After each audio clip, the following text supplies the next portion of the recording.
ఇప్పుడు శంకరులు అన్నారు, అమ్మా ఈమె నా జోలెలో ఉసిరికాయ వెయ్యాలా వద్దా అని ఆలోచించి తన ఉపవాస దీక్ష విరమణం పోయినా పర్వాలేదని తెచ్చి నాకు ఉన్న ఒకే ఒక పాడైపోయిన ఉసిరికాయ ఇచ్చేసింది. ఎంత ప్రేమ కలిగిన తల్లి నా యందు! ఒక బ్రహ్మచారిని బిడ్డడగా చూసి వేసేసింది.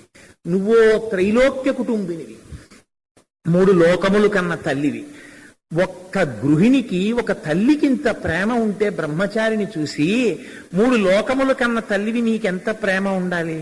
అమ్మా, నువ్వు ఇవ్వాలనుకుంటే ఈమె నా చేతిలో వేసిన ఉసిరికాయ యొక్క పుణ్యాన్ని అడ్డుపెట్టి ఆవిడ పాపం తీసి నువ్వు అనుగ్రహించలేవా అని అడిగారు.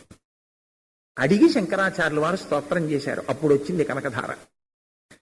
ఆయన స్తోత్రం చేస్తే బంగారు ఉసిరికలనే అమ్మవారు వర్షించింది. వర్షించిందా? వర్షించింది.